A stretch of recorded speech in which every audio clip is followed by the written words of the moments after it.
So, when you talk about speaking the truth in love, Mhm.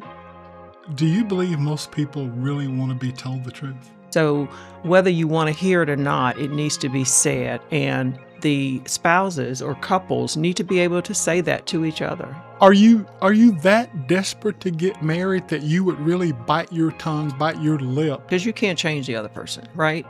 We've got to focus on what can I do and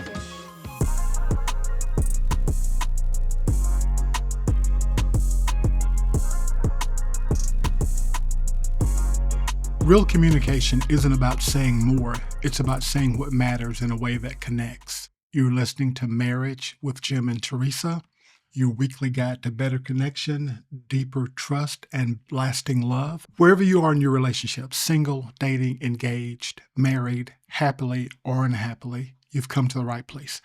I'm your host, Jim, and this is my co-host, my wife of the last 40 years, the mother of our 4 children, Teresa, the therapist. Hey, Teresa. Hey, Jim, so good to be here today. Today, we're going to be talking about communication.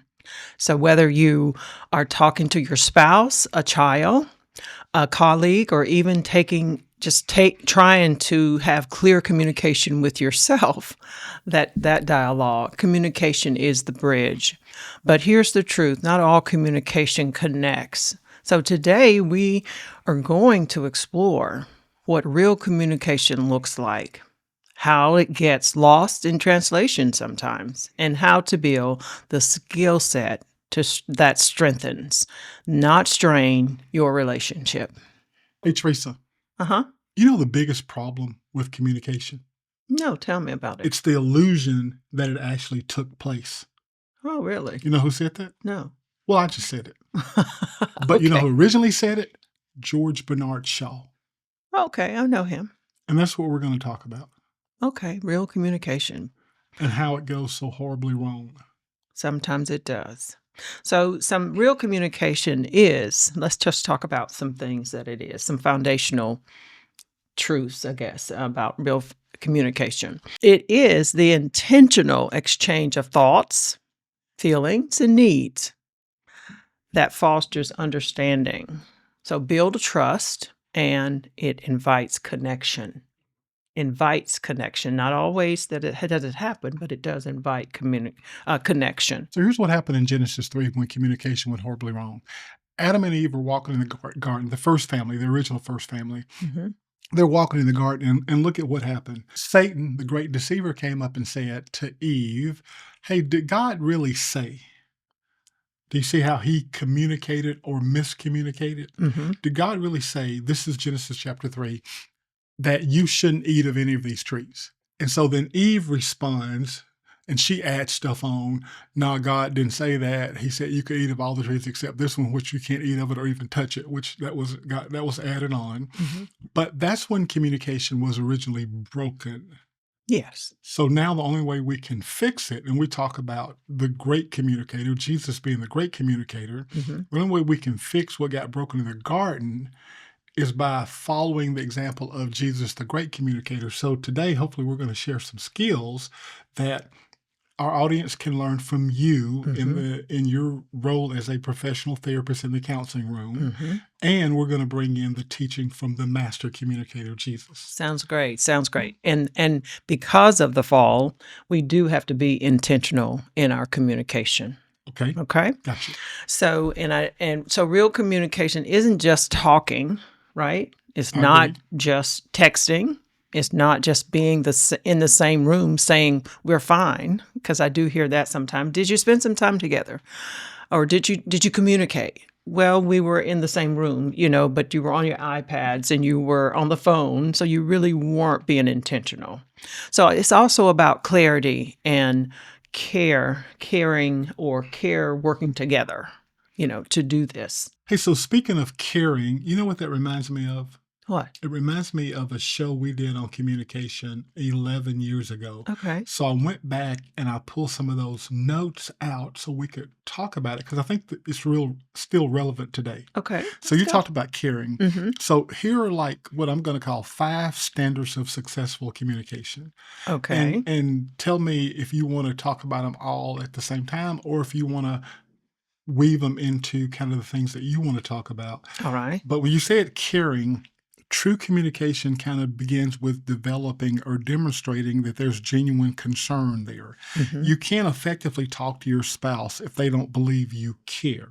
Absolutely. So talk about that. Well, I was, just it gives you a place when you're communicating or when you do care, communication is much easier. It gives you a place, a comfort to be open with the other person. Does that make sense? Makes sense to me. So, it's very important that you guys, that a couple would care for each other in a deep sense so that that can take place. Otherwise, it doesn't take place. You're on the surface with your communication. You're afraid to be truly real in your communication. So real communication reflects the heart of God too. Do you Okay. see what I'm saying? I So do. when I hear a couple, I can help them get to that place to really clear out, and so sometimes that's what needs to happen. You need to clear out any kind of issue in the relationship so that that communication can become clear. You can speak the truth in love. That's what God says. If we're going to reflect Him, is to speak the truth in love. That's like listening with grace.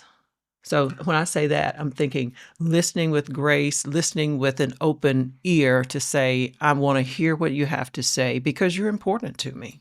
So when you talk about speaking the truth in love, Hmm. do you believe most people really want to be told the truth? Well, maybe sometimes you don't, but you really do have to get to that place because, I mean, self awareness is most important. If you're not self aware, you can't grow. So whether you want to hear it or not, it needs to be said. And the spouses or couples need to be able to say that to each other. Need to find that comfortable place to be able to tell whatever it is, to tell it and speak it in love. But the truth needs to be told. And whether we like it or not, we need to receive it. So, I used to do a men's group. I haven't done a men's group in a while, but when I did a men's group, one of the things the men would say is, "Hey, Jim, our wives don't want to be told the truth, or even if they say they want to be told the truth, if I'm totally honest with them, their reaction is so painful that it teaches me not to speak the truth." What do you say about that? Because we're talking about speaking the truth. Well, I'm going to go back to my word intentional. With whether they like it or not, you have to do it. Especially if you want your relationship to have that comfortability. Is that a word? Comfortability? Well, Well, let's make it a word. okay, we'll make it a word. You need to have that in your relationship so that you can share all of those beautiful things that you want to share, and sometimes they're not so beautiful. I am comfortable with being truthful, even if it's painful, and I'm comfortable with people being truthful with me, even if it's painful. But there were times early in our marriage when there were things that I wanted to communicate to you, and maybe I will say that my approach is to be brutally honest, Mhm. and so sometimes my delivery, what I was saying was true, but maybe my delivery wasn't the best. So, why is that important? How will you teach couples or talk to couples about that? Anytime a person feels attacked, their defenses come up. And so if you're gonna be brutal or I didn't harsh, say brutal. I said brutally honest. it doesn't matter if it's The, not it the, doesn't matter. A person won't hear your brutally honest statement if you don't say it in a kind way. Let me say, a person wants to be respected. It doesn't matter who they are, even a little kid. They wanna be okay. respected even Okay. though they don't even know it. So I'm just saying you gotta be able to speak the truth in a loving manner so that they can receive it. If you don't do it that way, um, they don't receive it. So y be you've gotta practice on that delivery. Once again, I'll go back to anytime you're dealing with another person, you've gotta be intentional in your communication. Okay. So we talked about caring. We talked about being truthful. That's interesting. Kind of our different, no, I won't say different takes, but kind of I will say the differences in men and women and kind of how that plays out in a relationship. Mhm. Um, I've heard I've heard men say often that my wife asked me this, but I didn't want to tell her this because, and I hate when men say this too, by the way, because I didn't want to get in trouble. But I think Know men it. I water know it. down. I'm thinking you're They a grown what man. You don't exactly. what do you I'm get in not afraid to trouble? get in trouble with you. Exactly. I'm So like, walk into that. okay, so there are a lot of things that I hear men say that irritates me, um, in an effort to feign deferring to their wife. They say things like, "I don't want to get in trouble," or "Here comes my wife. She's the boss. She runs everything around here," or "The only thing I run at our house is the vacuum cleaner." And just what's the word I'm looking for? Stupid. That's the word I'm looking Okay. for. So yeah, just so I would say to men, y- your role is to be priest, prophet, provider, protector. So, as the priest of your home, you want to nurture, help your wife grow, help your children grow. And sometimes it requires really, really hard conversations. Early in our marriage, there'd be times when, and I don't even remember some of the discussions we'd have, but I know we'd be having a really, now again, this is, now we're 40 years married. Yeah. But in the beginning, we're trying to figure all this stuff out. And I can remember sometimes we're having conversations and you were crying. Mhm. Do you remember this? I remember that just one time. Well, I don't. Again, I don't remember how many times it was, It but was one time. One and time. I don't remember what we were talking about. But here's what I do remember. I'm putting this together with from talking to men. Most of the time when I talk to men and they're in a really hard conversation, their tone's not elevated. Everything's going right. So they're not doing anything wrong. It's just a hard conversation that's emotional and their wife starts crying. Most men I talk to at that point completely shut down. Mhm. Hey, I don't know. It's like something that I don't know. They learned in grade school.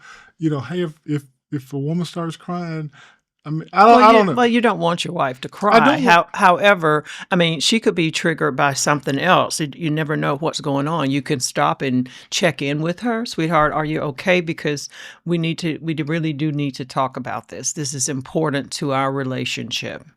So, so you still have to do it, even if you have to interject a little bit or stop to get the emotions in order, in check, and then continue on.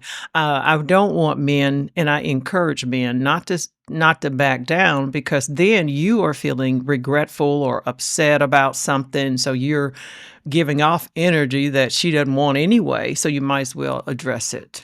And let's talk about the two things that we've covered already. We talked about caring. So one, I don't know at what point in our marriage, and maybe it was before we got married, that you believed that I deeply cared for you. I don't know how long that takes. I'm not talking about like boyfriend, girlfriend, the little superficial stuff. Mhm. But I mean, at some point we came to the understanding, at least I did, you really care for me. So now that I understand that, when you're sharing something with me, there have been times you've made me cry. Oh, I don't remember making I, you I cry. remember one time you made me cry. Again, I don't remember what it was about. Uh-huh. Probably something you said harsh and unkind. Really? No, that's not like you. So that probably wasn't what you said. But I don't know though. Now I think I was about gonna it. Why say, would I be crying if I'm it sure wasn't harsh and exactly, I'm unkind? sure I could probably say some So things. anyway, the point being, once I believe that you do care for me, um, two things can be true. It's not either or, it's both and. So I want to be caring and I want to be truthful. So back to the man.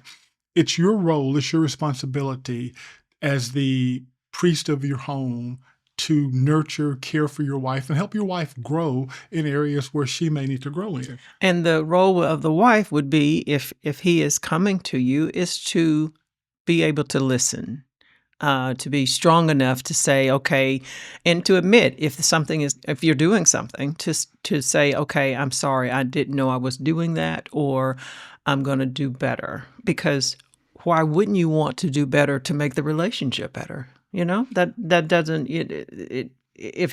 There's a problem, let's address it. And if a woman comes to her man with an issue, then he needs to do the same. He needs to receive it.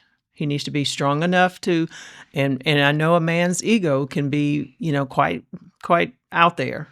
So, but he needs to be able to receive it just as she receives it. So both of them, that goes back to the real communication is two-way. It's intentional and it's two-way. Two people exchanging what's going on to deal with a problem. So we talk about hard, uncomfortable conversations, but here's another thing that I would encourage everybody to do with each other: reward the behavior you want repeated. So if you That sounds like a parenting tip too. it is a parenting tip. It's a people tip. It's a a people parenting tip. tip. I It's a agree. marriage tip. It's a at work tip, right? Reward the behavior you want repeated. So what we have a tendency to do is when things are going well, we don't say anything because that's what we expect. Why wouldn't things be going well? And we only speak up when things aren't going well. So part of this communicating is I want to communicate, hey, Teresa, let me tell you something you did that I really loved and appreciated. Mm-hmm. Hey, let me tell you, it's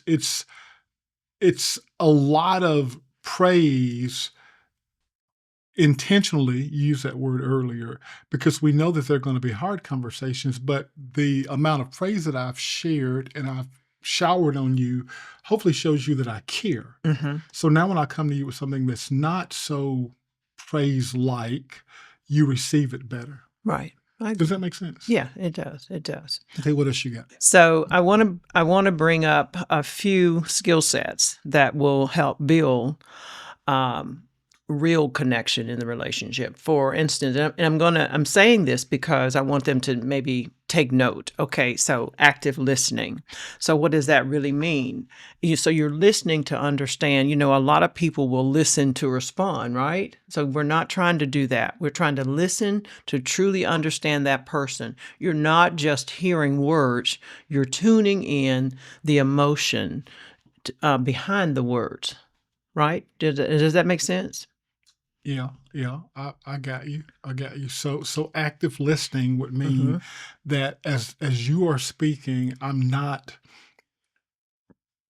I'm not in my mind preparing my response as much as I am actively listening. Right. So the next one would be reflective responses. So this is what I hear you say, or this is what I hear you're saying, or what you're saying is this. And then to get clarification, you go back and repeat what he or she is saying. Okay, so when I hear you say talking about reflective responses, it Mhm. reminds me of something that we used to teach when we would do sessions together or at conferences. Right. The whole listen, understand, validate. Yes, And that's I exactly think right. if I remember correctly, we got that from a marriage certification course we did with the Smalleys. Hmm. So a certified marriage intensive coaching program. Right. And I like it. I like acronyms. I like things that help me remember things. So listen, understand, validate, Mhm. love, LUV, not LOVE. Hmm. Listen is what you just said. Right. It's really intentionally listening, Hmm. not listening to respond, but listening. Right. Then what I think is key, and to me this is a reflective response part, Hmm. is after I've listened, now I want to move to the you. I want to understand, and often to understand, I may need to repeat back what you said. Hey, Exactly. Teresa, I want to make sure I understand. Here's what I heard you say. Hmm. And then you might go, yeah, that's exactly what I said. Right. Or you might go, no, that's not what I said. Or this actually is a real story that happened once with us. Hmm. So we're practicing this. We're not just teaching this. This is stuff we actually practice. So I'm practicing this with Teresa once. Listen, understand, validate. Hmm. And this is the challenges about men and women and our differences and how it puts up barriers to communication, right? So Teresa's saying something and I'm listening. She finishes and I repeat, okay, let me just make sure this is what I heard you say. And you said, you remember this? I do. You said, that's No, not what I said. That's not what I said. And then I said, because I was listening really closely, I said, that's exactly what you said, Teresa. So you responded to the words that I said versus what was really being said. Then what you said was, which this is where this gets really difficult. You said, okay, you're right. That was what I said, but it wasn't what I meant. Oh yes, I did say that. That's correct. That's not what Okay. I meant. So I had to go a little bit further so you could understand where I was coming from. So two things I want to share out of this real life story: Mhm. the importance of repeating reflective responses, the May importance of making sure you understand, because it's one thing I know what I said, but I don't know what you heard. Right. Right? Right, because we go back to the different lenses that we've come through or come to understand life through from years, from birth, really, from birth all the way to the present day. You are filtering through, and your experiences are different than my experiences. So, therefore, we do need to get on the same page before you can answer or respond to my question. So one thing the audience needs to understand is when we talk about communication, we talk about listening, is Mhm. that we come into relationships with baggage, Yes. and here's what that means when it comes to communication. I see what you're saying through the lens of my past experiences. I hear what you're saying through the ears of my past experiences. Mhm. So I know I hear what you're saying, but what I really hear you saying may be something totally different than what you're saying. Right, because of your experiences. So that's why we've got to get on the same page as it relates to, and that's where the reflective responses come in, and LUV, all that comes in, and that's so valuable. I just really wish people would try it, at least if you want to make that connection or get an understanding of what is being said. Okay, so now we've listened. Mm-hmm. We've done the reflective responses, so we've understood LU. And then the V would be when the other party would validate, Mm-hmm. yes. Of course, in our example, you said no, you didn't validate. You said, no, that's not what I meant.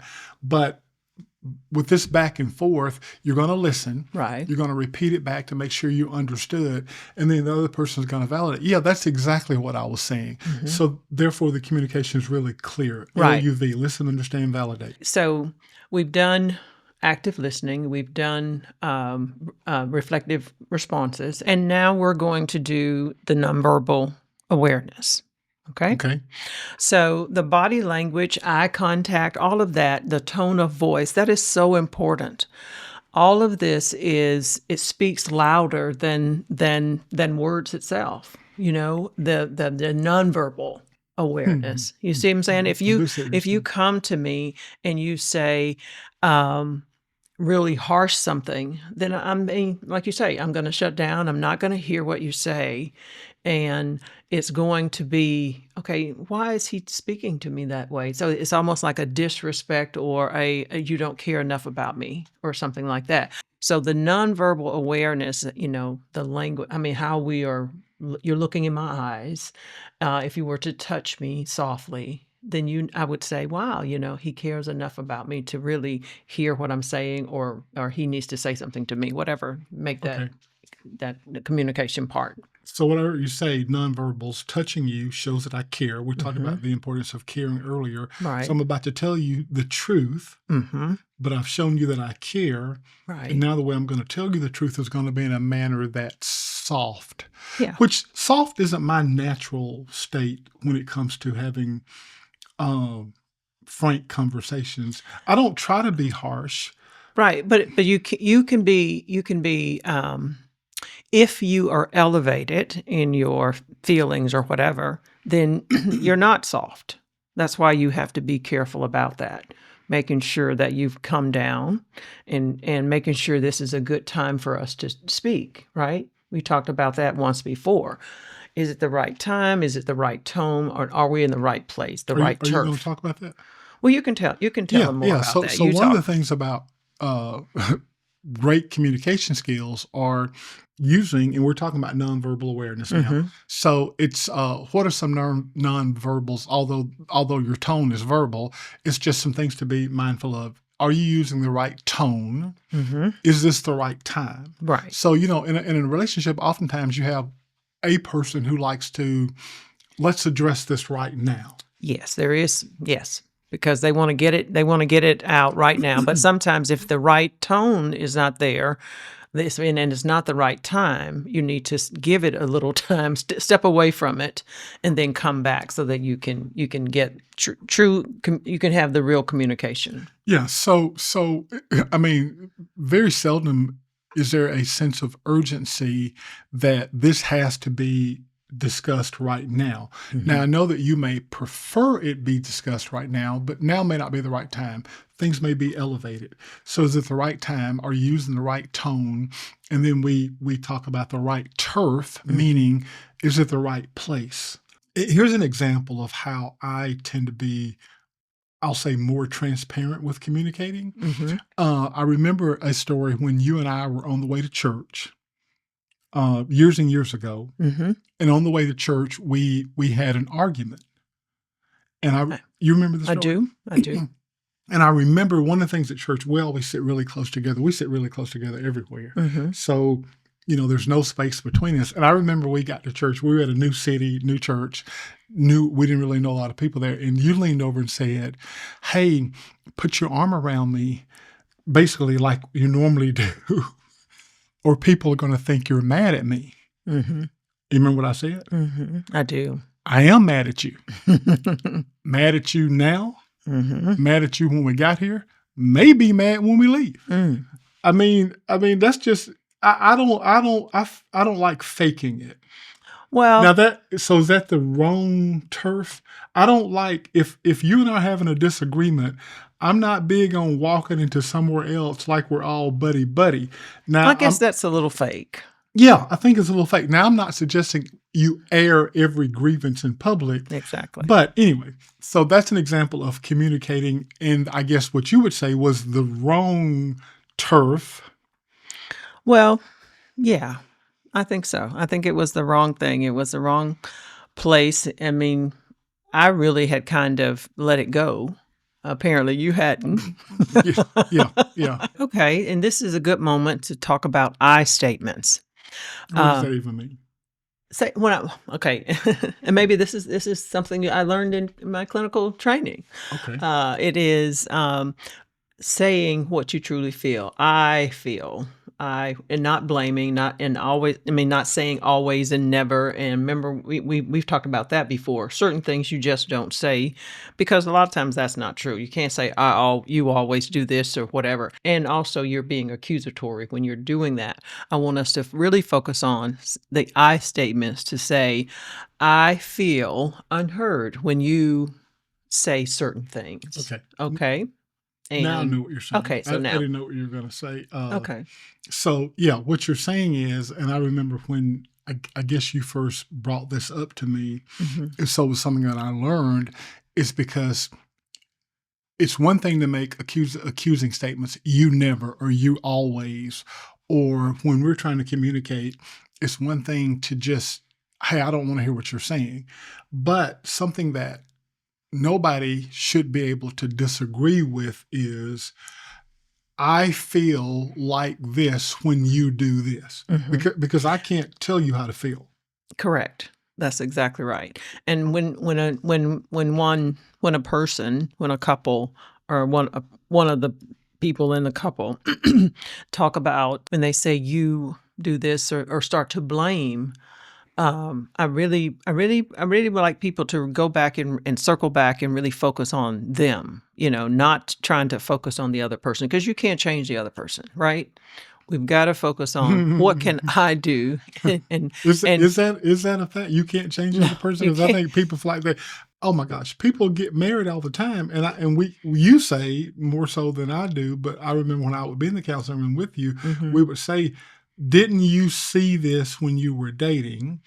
And they would often say, yes, but I thought either that would change or I could change it. Right. And the majority of the time, when if you're engaged, you've got this is the person. Marriage is not going to change this person that you've been dating. Does that make sense? So you said when you're engaged. What about if you're dating? Well, what about if you're not engaged? Well, if you see dating, in your dating process, you are getting to see the real person. So Now, sometimes people can make smaller changes because they never been married and they can make a few changes, but I'm talking about those the personality parts. okay. They don't usually change that much from when you're dating to when you get married. So don't go in thinking that you're going to change a person. So speaking of that, here's another communication tip. Hey, communicate early and often, don't delay, because when people show you who they are, believe them. Exactly. So and this was the approach that we took, or certainly I took when we were dating. Hey, we're not married. I mean, what am I afraid of? I mean, I know people would say, I'm afraid that he's going to leave. I'm afraid that she's going to leave. But that's not the approach I would suggest that you take. It certainly wasn't the approach that I took. I had decided after much prayer, years and years of prayer, it was clear to me that this was who I should marry. So some 40 years ago, it was apparent that this is who I should marry. But I'm not afraid that you're going to leave, because if I see something, hey, see something, say something. Now that doesn't mean I was nitpicking and looking for stuff. But if things were going wrong, I communicated that to you. Yes, and I hope a couple, if they're dating, that they are doing that. They are being real with each other, and maybe, I don't know. A lot of people put on a face. See, I know it, but they put on a face because they want to be seen a certain way in this relationship, and they go in it with. I mean, it's almost mechanical, like, this is the way I should be, or this is the way I should act, and that's what I'm going to do. But then when you get married, it somewhat changes because life kicks in. Are you that desperate to get married that you would really bite your tongue, bite your lip while you're dating? Well, I'm gonna put that on some I'm gonna say some men don't want to commit. They just want to kind of play around. And I've seen couples that's been together for 5 or 6 years or more. Now And together, not married. no, I'm not married. No, not just dating all this time, and they don't want to make that commitment, and it just causes more problems, I think. But isn't that all the more reason to be honest in your communication? Yes. Wouldn't that make you more honest instead of less honest? Well, sometimes people don't want to start over. They've been with this person so long, they're just putting up with what they're going to put up with, and I'm tempted to use my word again. I know it because I kind of agree in this case. Stupid. I mean, it doesn't make any sense. But they do it. They do it because they don't want to start over. It's hard out here. It's what I hear. More so, It is hard out here. It is hard today out with here. relationships, because so many things have changed, but there's some basic things that don't change. I see people who won't communicate, won't have honest and open communication while they're dating, but then the minute they're married, they do. Okay. So, and not in a good way. So basically, while people are dating, they tolerate anything. Then when they're married, they tolerate nothing. It's reverse. It's reverse. So communicate early, communicate often while you're dating, because then you get to see things. So here's a story from our dating relationship. So it's already apparent to me the Lord has sent you to my life. This Okay. is the person I'm going to marry. Now, we dated for 4 years. I'm in college one place, you're in college another place. So while we're dating, I'm about to tell the French fry story. Do you remember the French fry story? I do. So probably our second or third date, we're at Wendy's, because that's how I roll. We're Yeah. at Wendy's. I don't spare any Where's the expense. beef? I don't. That's an I don't- old I don't statement. spare any expense. Yeah. So It was a new restaurant. New Wendy's had just come to town, Uh-huh. and I wanted to take you somewhere nice. You did? You know what I'm saying? So we went to the Wendy's. Now, I only had enough money. You don't know this. Speaking of communicating, you don't know this, but I only had enough money to buy one meal. So I said to you, what do you want? Mm-hmm. And you said, I want the meal, the burger, fries, and a drink. So then I knew to myself, well, I can't get the meal, so I'm just going to get the burger. So we got our order. We sit down at the table, and this is early on. date 2 or 3 maybe. And I reached over, we're talking about communicating. Mm-hmm. I reached over and got a French fry from your plate because I didn't have any fries. Mm-hmm. And you said, maybe you're trying to be a good communicator. You said, hey, what are you doing? And then I said, because, hey, I'm a good communicator. Okay. I said, what do you mean, what am I doing? And you said, why are you getting one of my fries? Exactly. You And didn't order any fries. now, this is maybe not the right message to communicate, right? But I'm talking about the importance of communicating.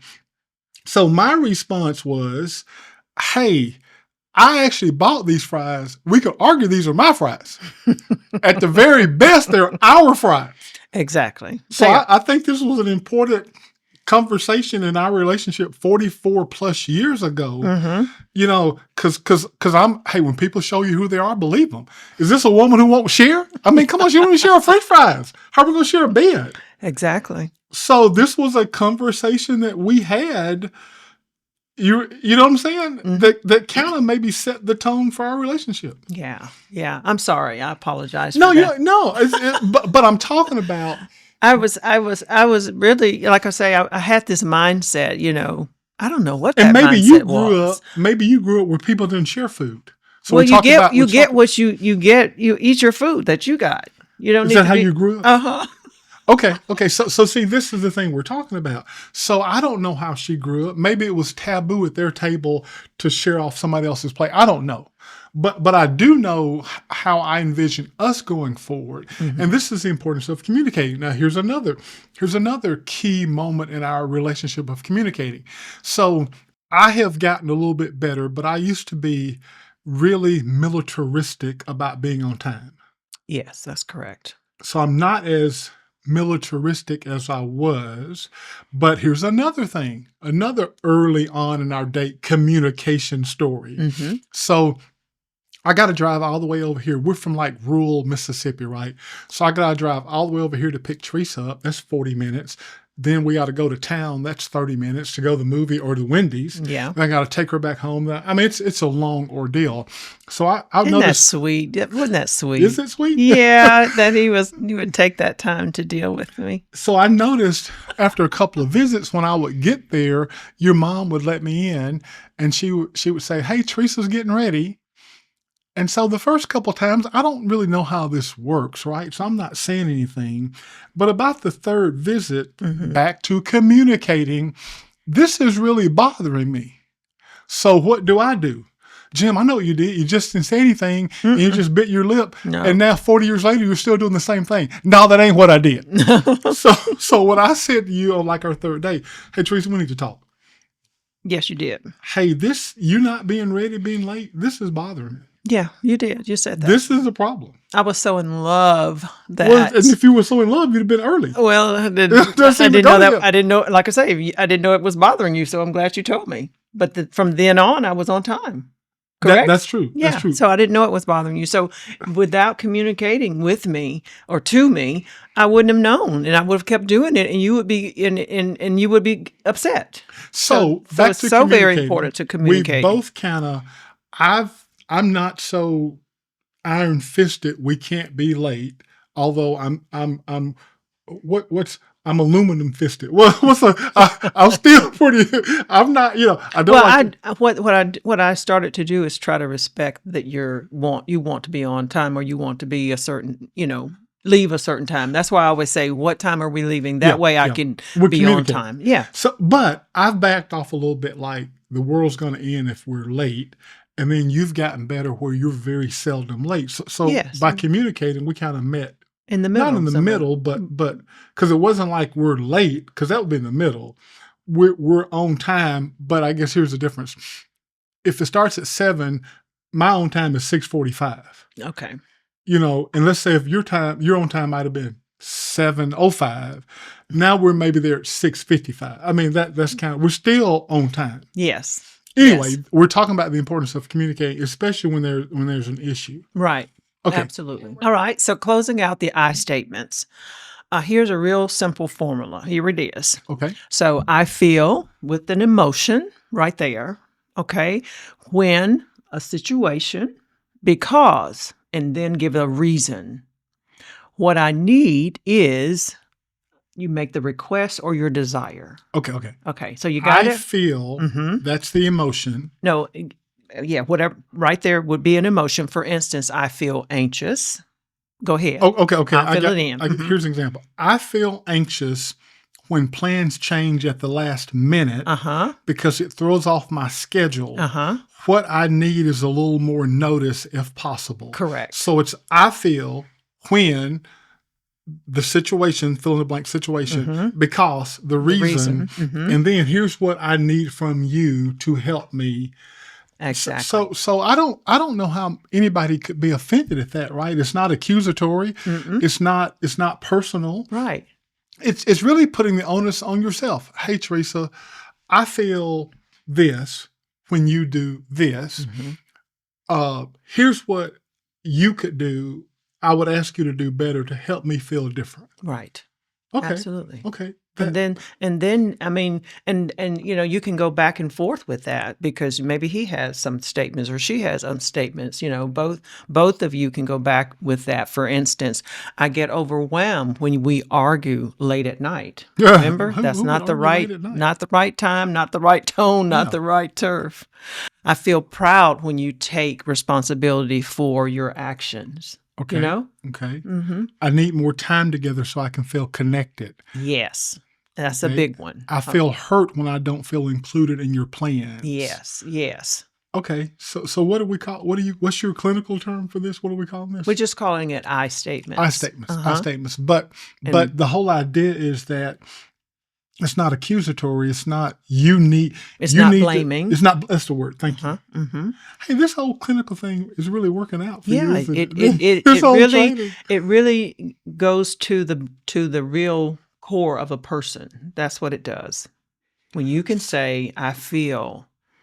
So what did you learn? Are you learning clinically as a professional that maybe a layperson like me doesn't understand about communicating? Is this what you're sharing? That's what I'm sharing. These are the things? Yes, these are the communication skill sets that I'm trying to show you and teach others about. Communication is an intentional act. And if you do it well and practice it, it becomes just a natural thing. And then both of you are expected to say, okay, I feel this, I feel that. And, maybe sometimes you feel a little funny about it, but it really truly speaks to the core of what's going on in your mind. So, Teresa, we're talking about communication skill sets that strengthen connection. Yes. All right. So we've done active listening. We've done reflective responses. We've done nonverbal awareness. Yes. Okay. We've done using I statements.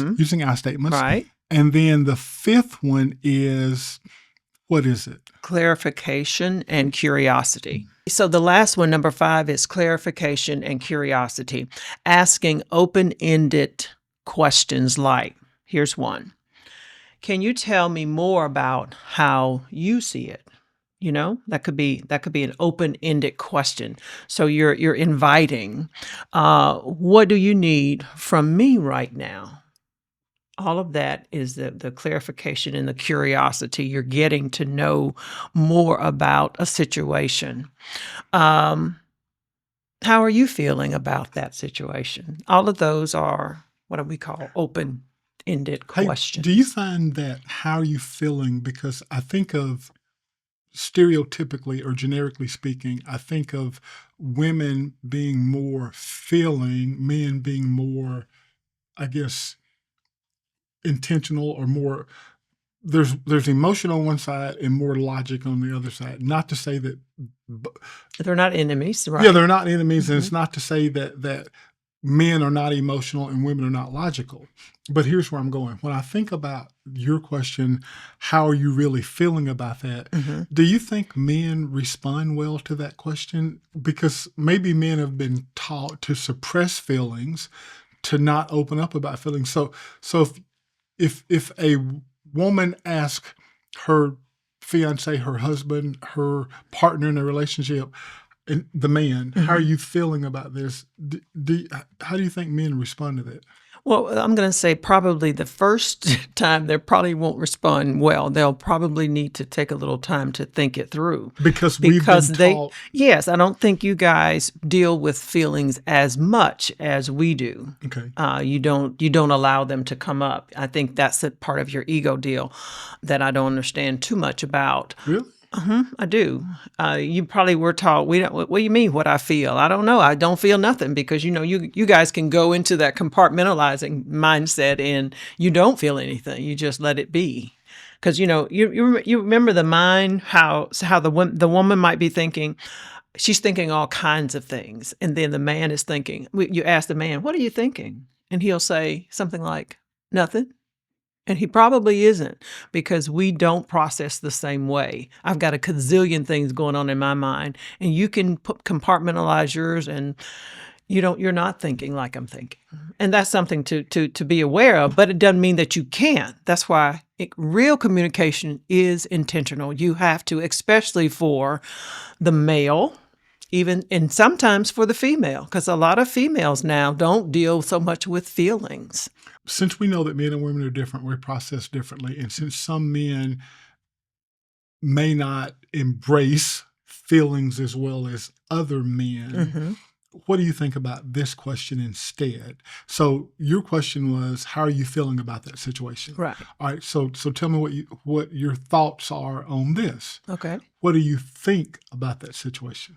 I think you could probably process that better because, like you say, feelings sometimes bring about a girlish thing or a womanish thing sometimes. Well, I mean, you'll need to know your spouse. I mean, so maybe over the course of your marriage, over the course of your relationship, like we've done over the course of our 40 years, we learn each other. Well, I guess 44 years because it started when we were dating. Yeah. So we learn each other. So as you try it out, ladies, with your husband, how are you feeling? If he doesn't respond well, then you might want to switch up. How are you thinking? Or if you are really open communicators, you can have this conversation about which question better gets to the heart of the answer that you need.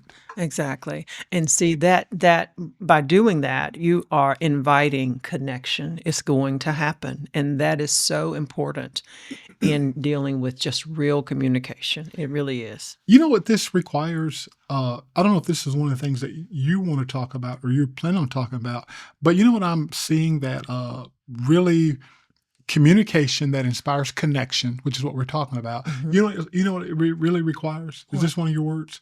Vulnerability.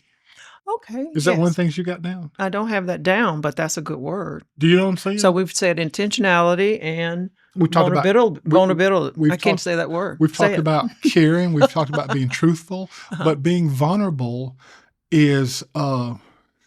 Now, if again we're making generalizations when I say that men. Obviously, there are exceptions, but when I say generally speaking, men are not good at being vulnerable because we've been taught, and in many instances, we need to be hard. Now, hard is not calloused. Hard is just, hey, for me to protect my family, this is hard. For me to get up every day and go to work, now it's hard for both of us, but it's life is just hard. So being vulnerable, what you need to be a great communicator, sometimes is the opposite of what many men have been taught. Like I'll tell you a story about communicating. I just sometimes these stories just pop in my mind as I reflect back over our stories. So I remember a question you asked me once, and the answer would have been me being really vulnerable, but I didn't say anything. Okay. What was that question? I So don't remember that. It was the point when we were about to lose our house. Oh, yeah. So we're about to lose our home because our real estate company, the real estate market had crashed. We were about to lose everything. And of course, you and I were communicating, hey, Teresa, here's what's going to happen. We're going to lose our home. And I remember one time you said to me in the midst, because we were communicating a lot. But here's the part about being vulnerable. I remember one time you said to me when we were talking about losing our home, you said, what are we going to do? And I did say that. And the answer popped in my head immediately, which was, I don't know. But I didn't say that. I didn't say anything Why do you think? because, okay, I'll tell you what I was thinking. I know what you're going to say something different, but I'm telling you what I was thinking. Okay. You basically, I hate this is a cliche, right? I don't think you can handle the truth. Okay. I don't A think few good men. I You're don't- going to go there with me? I don't think I can say to you, we're about to lose our home and I don't know where we're going to live. I don't think that's information I need to share right now. Now do you feel, with the benefit of hindsight, I know, yeah, sure, I could have handled it. But at the time, would that have been helpful? I don't know. I think you probably needed to say, let me ponder on that or let me think about that because right now I don't have the best answer. Okay. So what I should have done, could have done better, which I didn't do. And that would have put it to some rest. Yeah, I should have said to you, hey, Teresa, that's a great question. Let me think on that. Yeah. But I didn't say that. I didn't say anything. Mm-hmm. And that leaves you, so you wonder why a woman come back and ask you the same question, right? Yeah. Because that's why you didn't close it out. You didn't end it. She needs to, even if it is, let me think about that. That is closing out and giving me a little bit of, but I do expect for you to come back and clarify it. We've had a lot of things in our life. I mean, we started this real estate investment company. We built it to one of the largest of its kind in the country. Mm-hmm. Then we lost everything. Mm-hmm. We've had a lot of things. We have 4 children. We had a lot of things that require us to communicate. Hey, speaking of children and communication, when I think about being the parents of 4, how that, if you're going to do it well, forces you, well, hopefully you want to do it on your own without being forced, but you need to be really, really great communicators to parent children. Right. Think about your job, and sometimes you don't like it when I compare, do you, work and family? You say I'm being too businesslike. Well, sometimes, yeah. When you told me that time that I needed to make an appointment with you. Well, what I told you was when you would say we need to talk, which I welcome those words, by the way. A lot of men have told me, Yeah. they run from those words. We need to talk. I welcome those words, but all I was telling you is it needs to be the right time. So, Right. Hey, Jim, we need to talk. Well, right now may not be a good time to talk. Correct. But I promise you, what I said to you, give me a time. Well, that's not how I took it, but Yeah, I took it like I need to make an appointment that's with what my you husband. said. That's Come what on. you said. You said I need to make an appointment with my husband, but all I was saying is, hey, we need to talk. Okay, what about tomorrow at 7? Okay. What about anyway? But you think about some things that we do at work, and we have meetings, we have huddles, we have weekly, monthly, biweekly, daily meetings. I think there's a lot you can learn from that you can implement at your home, especially when it comes to parenting. I agree. So what we learned as parents, we needed to be great communicators to effectively parent kids. You know when I first learned this? No, tell me. I was out working in the garage, and the twins, the oldest, came out and said, hey, Dad, can we go down the road and play at Bobby's house? Mm-hmm. Sure you can. So they went down the road. A few minutes later, you came out. Where are the twins? They went down the road to Bobby's house. Hey, they asked me if they could go, and I told them no. Exactly. I told them no. And then I was like, oh, I see what they're doing. Mm-hmm. They just came and asked me the same They question. just played us, didn't they? So that told me you and I need to be really, really great communicators. And so we developed a whole style and pattern. Let's say if we were about to discipline a child. Mm-hmm. See, this is going to sound like work, right? We would meet, the two of us, before we met with the child. Mm-hmm. Because we needed to know what we were going to do and present that united front is what we needed to do. And oftentimes in that meeting, Mm-hmm. we talk about being intentional, right? I would say, hey, Teresa, here's what I'm going to say. And then after I say this, here's what I want you to say. And it's like a very intentional, scripted approach. Now, it didn't always stay on script. Sometimes it went off script. That's right. But the point I'm making is you got to, especially when it comes to parenting, you want to be great communicators. Right. All right.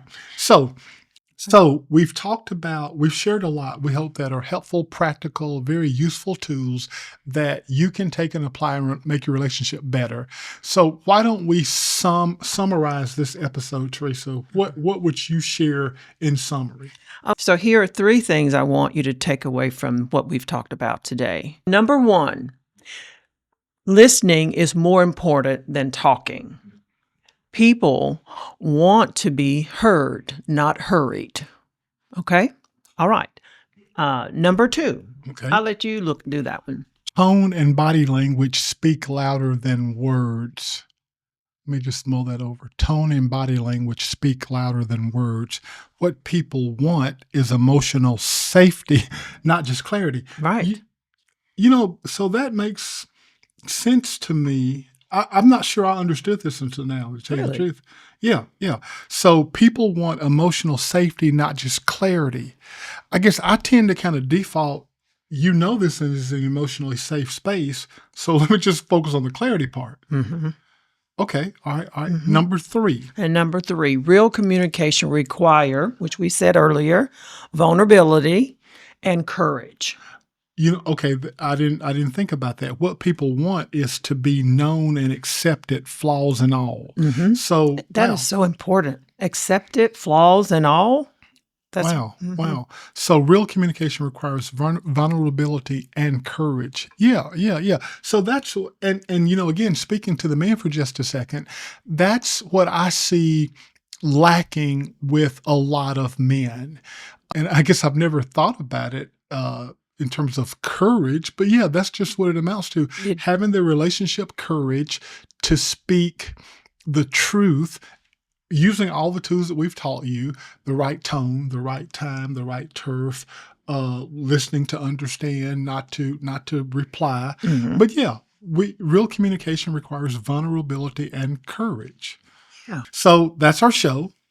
Before we go, we started by talking about the great communicator in Jesus. So if you never said yes to Jesus, or if you need to start again, let this be your moment. Don't try to make this marriage work by yourself. Marriage works best with the divine designer at the center. Mm-hmm. We hope you've learned something that sparks an idea or starts a conversation. Please share this episode with a friend. Subscribe to our podcast and leave a review, and follow us on TikTok, YouTube, and Instagram at Marriage with Jim and Teresa to join the conversation. Thanks so much for spending time with us today. Let's continue to change the way the world does marriage together. See you next week.